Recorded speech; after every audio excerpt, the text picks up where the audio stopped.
Oke, baik. Iya. Selanjutnya masuk ke poin 4. Keempat ya, tadi Iya, 3 poin 4 adalah content creator. Content creator ini adalah banyak Kang. Sekarang itu konten-konten yang berbayar ataupun yang gratis. Itu banyak sekali. Yang gratis adalah untuk mengasah tentang keahlian kita, untuk belajar. Karena kan nanti yang gratisnya gini Kang. Ada yang namanya itu media-media content creator ini yang kalau nggak salah ya, itu penggagasnya dari Pak Isa Alamsah itu ya, yang di sana ada KMO kalau misalnya komunitas menulis online, itu sudah luar biasa, sudah bagus. Jadi ketika kita menulis di sana, itu kan jumlahnya kan tuh sampai ribuan tuh, ratusan ribu viewernya ini ya, pengikutnya. Itu akan ada saran kritiknya luar biasa. Jadi kita semakin mempercantik, memperdalam dan memperindah tulisan-tulisan kita. Nah, ini paling luar biasanya. Jadi ada kemajuan di dunia literasi kita ini dengan hadirnya content creator tersebut, Kang. Jadi kita mau nih, saya pengen di Krisar dong kritik dan sarannya tentang urusan, upload aja di sana. Nanti banyak tuh yang memberikan kritik, saran dan sebagainya. Nanti ada solusinya. Itu misalnya, oh ini kamu terlalu kata serangan aku bangun pagi-pagi, setelah itu aku mandi, aku mempersiapkan, nah sampai aku berangkat, sampai saya sekolah, aku bertemu dengan Tuhan, nah banyak aku, itu serangan aku. Jadi harus hilangkan akunya ya. Nah nanti banyak tuh yang pada memberikan masukan-masukan, kritik, saran dan sebagainya. Gitu. Jadi kontrol itu banyak. Ada yang tadi Kang An bilang ada Wattpad kayaknya di situ. Nah Wattpad ini adalah kebanyakan adalah fiksi. Yaitu fiksi. Ya ini bagus yang suka dilirik oleh penerbit-penerbit besar.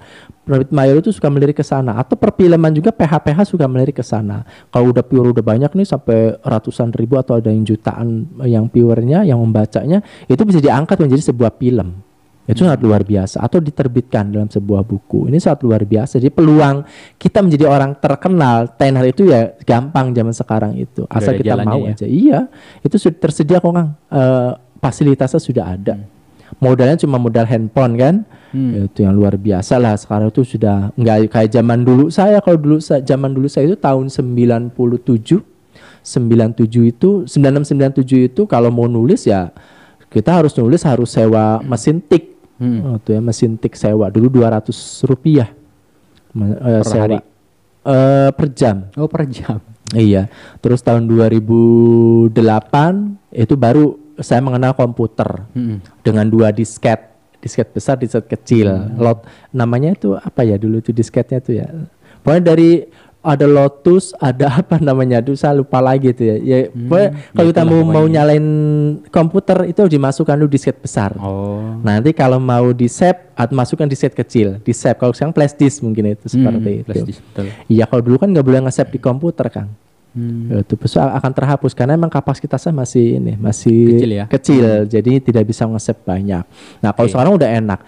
Terus kita mau ngirim dulu nggak pakai email, kita ngirim pakai pos, via pos dikirim. Nanti kalau udah terima ada balasan pos, naskah Anda diterima gitu kan. Udah lama tuh, udah sebulan kemudian baru ada kiriman. Naskah Anda diterima, minta rekeningnya dikirim via Wesel nantinya di itunya. Transfernya itu via Wesel kan dikirim, duitnya pakai Wesel. Kita cairkan di kantor pos.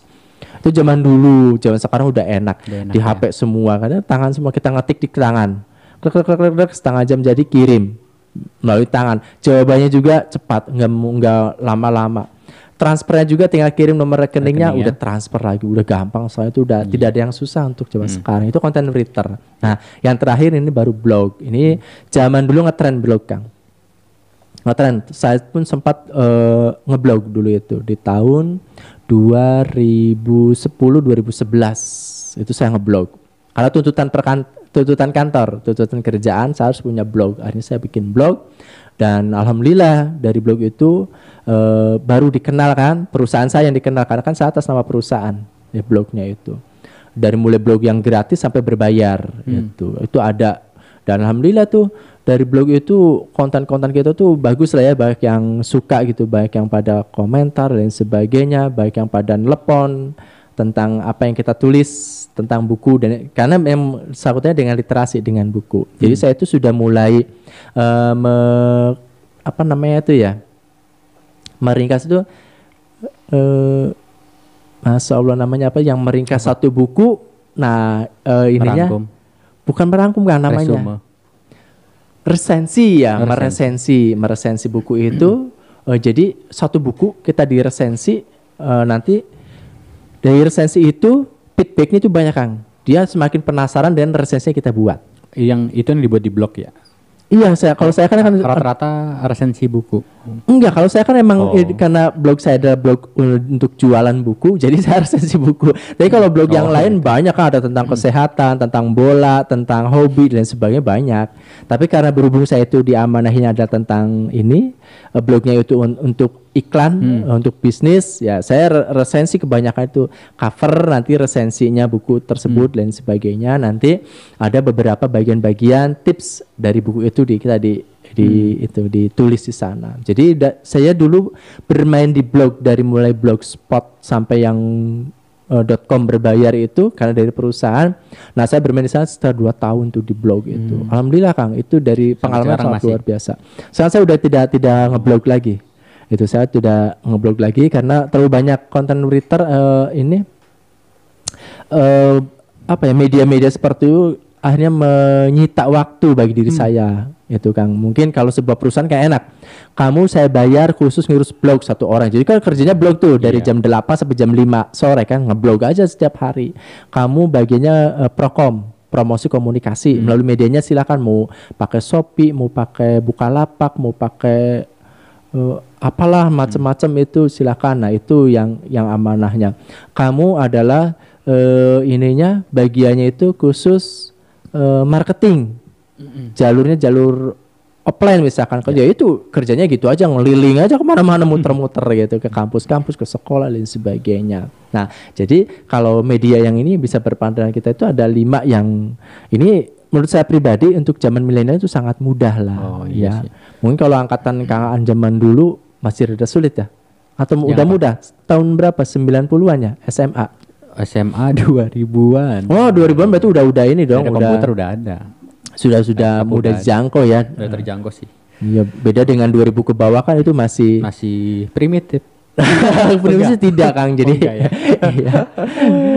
Kalau primitif itu tahun saya mengalami primitif itu 96 saya masih pakai pager. Nulis di pager batu, bukan? Oh, di pager. Iya, di pager.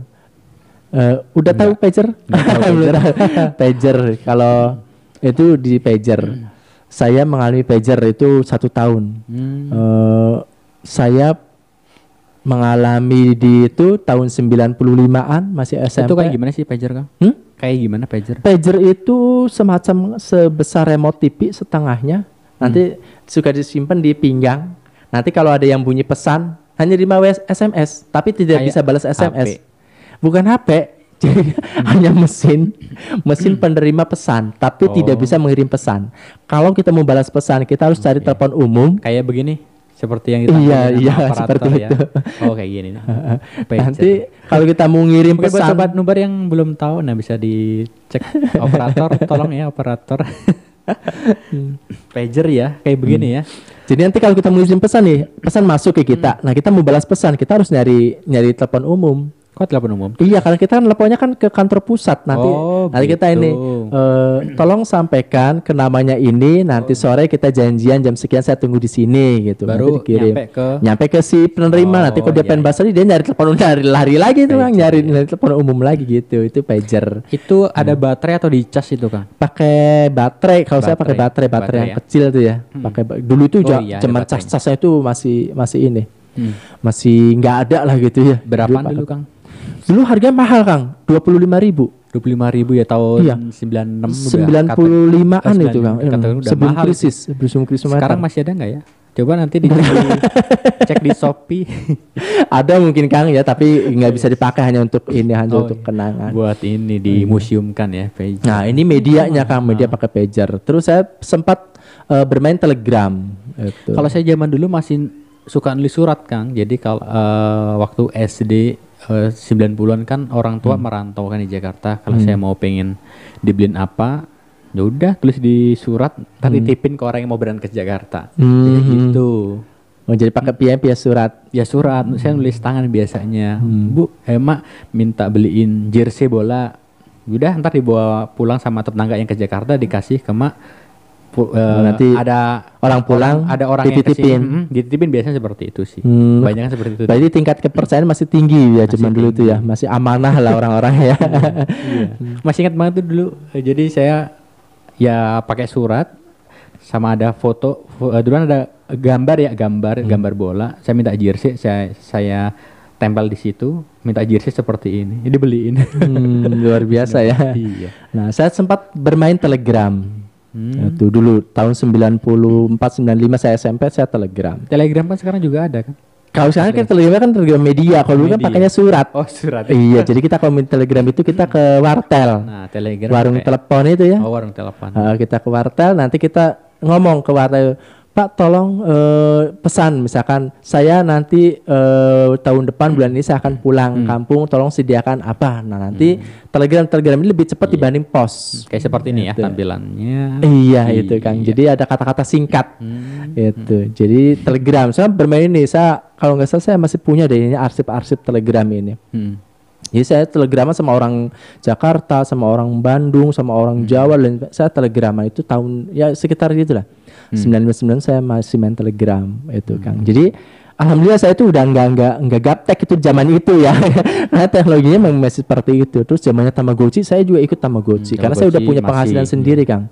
Itu saya masih nulis. Jadi saya masih bisa penghasilan. Tamagotchi itu dulu paling keren. Itu super keren. Kalau zaman sekarang mungkin HP yang tercanggih harga 20 juta kali ya. Nah dulu Tamagotchi harga 150.000 tuh yang paling keren tuh, paling bagus itu. Saya paling bisa beli Tamagotchi harga 25 sampai 50.000. Itu saya bisa ganti Tamagotchi kalau ini mau dijual ke teman gitu kan, saya beli 25 dijual 22.000, nanti saya dapat honor tambahin nyari yang 50.000. Jadi saya ningkat tuh Tamagotchi-nya. Nah itu Tamagotchi. Ya, seperti ini ya. Iya, ini jadi itu ya ini media-media kita. Jadi nostalgia gitu. Oke. Ini Tamagotchi digantungin Kang sama di ini di celana. Jadi kalau orang buat Tamagotchi otomatis dia punya strata nilai sosialnya naik. Iya. Itu kalau bukan penulis orang kaya gitu Kang. Pokoknya yang pegang pager Tamagotchi, saya dulu punya 5 Tamagotchi itu. Nggak tahu udah kemana ya Tamagotchi saya itu. Jadi kalau dia bukan penulis dia orang kaya gitu. Karena emang medianya seperti itu. Zaman dulu itu media. Berarti Kang DJ termasuk orang kaya. Enggak, saya penulis. Penulis ya. Iya, karena kalau saya pengen beli sesuatu itu, saya harus nunggu honor. Honor saya harus keluar dulu. Nah, nanti honor udah keluar, saya tuh baru dari honor dari koran, dari majalah. Nah, dari nulis-nulis cerpen itu dikumpulkan tuh Kang. Saya beli seperti itu. Oke, baik. Nah, oke baik Kang, terima kasih. Nah, dari 5 cara 5 media untuk menyalurkan hobi menulis. Menurut Kang DJ sendiri, mana yang paling mudah? Untuk sekarang? Jadi kan diare, sosial media, buku, content writer. Sosial media Kang. Untuk zaman sekarang sosial media. Gampang ya? Iya, paling mudah. Oke. Baik, mungkin Sobat Nubar ada media lain yang mau untuk menyalurkan hobi bisa komen di kolom komentarnya. Kalau ini tadi versi Kang DJ ya, ada 5 media. Sekali lagi ada diare, sosial media, buku, content writer, dan blog. Oke. Ya, terima kasih buat sobat yang sudah nonton acara ini. Jangan lupa untuk subscribe, like, komen, dan share, serta aktifkan lonceng di bawahnya untuk mendapatkan konten-konten lainnya. Serta kita ada giveaway. Tetap pantengin terus di channel YouTube Nubar Pro. Ya, untuk sesi kali ini kita akhiri episode ke-8 ini. 8 ya. Bener ya, oke. Saya Aan Inha dan DJ Supriyanto. salam literasi.